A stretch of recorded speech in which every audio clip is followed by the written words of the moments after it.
Hey guys, Brennan from BYOTools, aka BYOT. Thank you for joining me, and today it's a pretty fun and exciting project because I'm going to be building a whole new workspace area for my workbench. It's going to be completely mobile, and this is just going to be better for BYOT because this is going to be bigger and better projects. So let's get started. Now, I've had the same background and work setup station for nearly 2 years of BYOT, which has been amazing and has been really well used, but inevitably the channel is becoming bigger, so inevitably we need a bigger workstation. First and foremost, we have to disassemble the old workstation. Now, the main keys of this new workstation that I truly wanted was to make sure I had a very large space to work on, as well as it being mobile, because the way my garage is, we have a lot of stuff in here, a lot of tools, and I want to make sure that I can maneuver the table around as much as I need.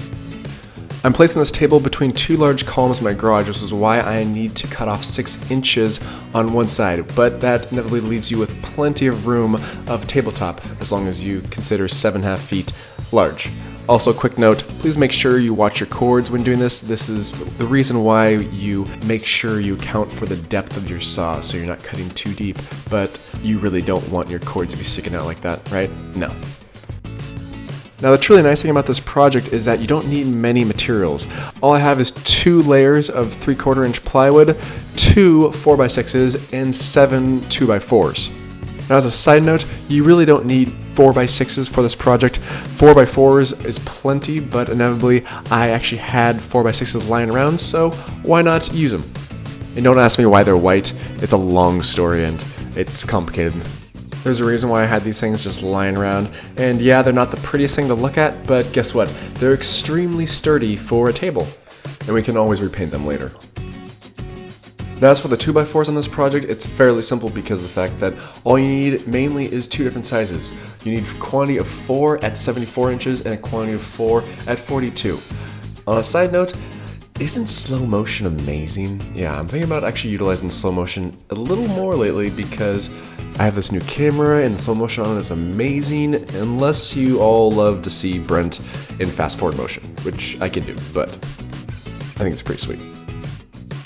Next, I grab my speed square and burn off 3 inches off all corners of plywood.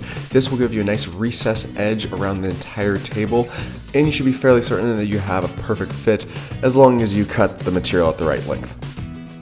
I then proceed to double checking my measurements with my 2x4s that I just cut, just to make sure that everything is lined up correctly and I didn't make any mistakes.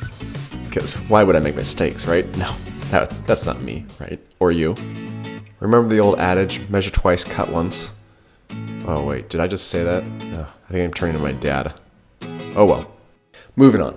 I actually placed the columns on this concrete slab because this concrete slab is very level and very supportive. And at this point in time, you want to make sure when you're actually fully assembling everything together, you want a very level, very solid surface because at this point, you want to make sure everything lays out flat and flush. After you're done building half of your top frame, you want to make sure you do a double check on your measurements by doing a cross-sectional measurement. This measurement should be the same length on both sides, just to make sure you have a nice square, even surface. Now, if you don't have it fully square, don't worry about it. It's not going to be a big deal, but it should be very close. I mean, come on, we're not trying to build like a medicine cabinet over here. Are medicine cabinets hard to put together? I don't know where I came up with medicine cabinet. Maybe I need to build a medicine cabinet. Moving on. As you can see with this portion of the work, I'm actually utilizing hand clamps, and if you're doing this project, I highly suggest you get a couple of these just because it makes life a lot easier, especially if you're doing it by yourself, because it's always nice to have a 3rd or 4th hand. Yes. Now this is where this project really kicks up another notch. Yeah, thank you, Emerald. The casters, yes, the beautiful 5-inch heavy-duty casters that I bought, and I will be leaving a link in the description box below on where to find these casters, but man oh man, these things are incredible.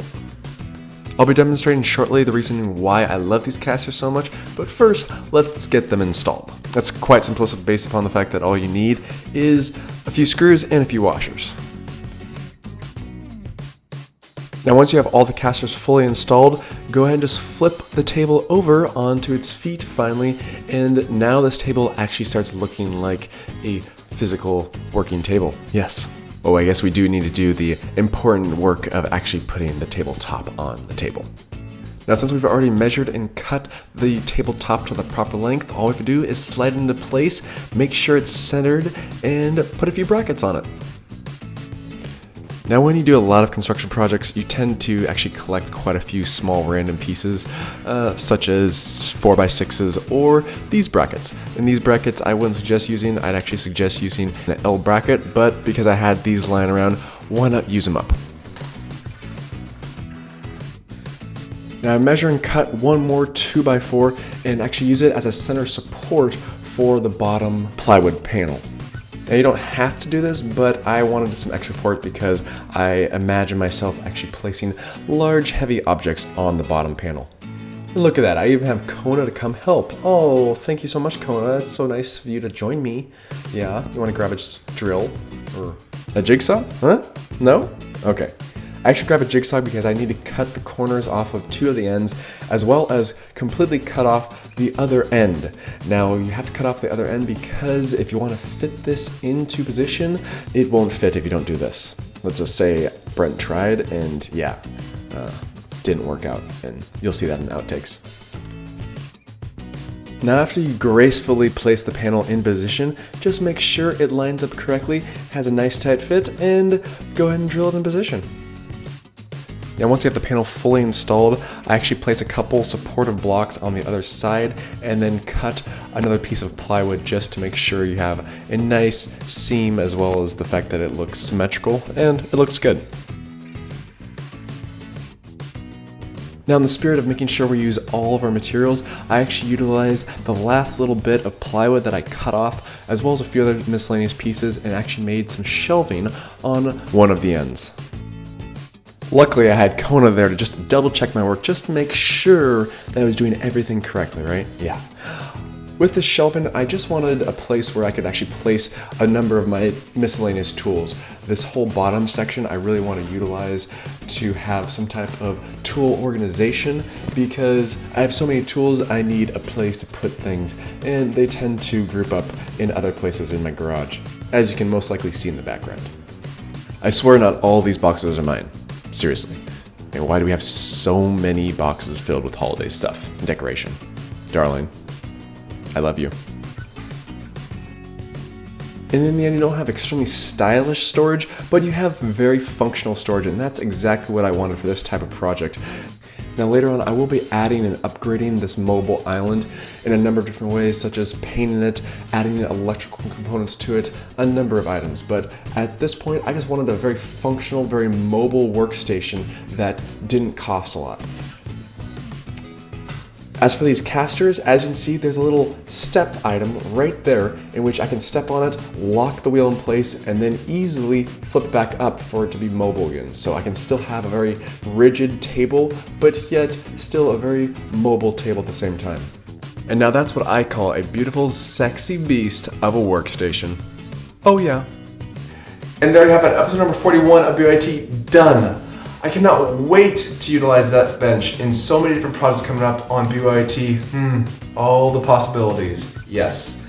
In any case, thank you for your time. Please like the video, please subscribe to this channel, and please check out my Instagram feed. I post it weekly, if not daily. Also, a big special thank you to the viewers out there. We hit 20,000 subscribers on BYOT this week. Thank you all so much. I cannot imagine doing it without you. Thank you for all the love and support. Till next time. And now this is what happens when you don't measure twice, cut once. Yep, old adage stays true. Oh yeah.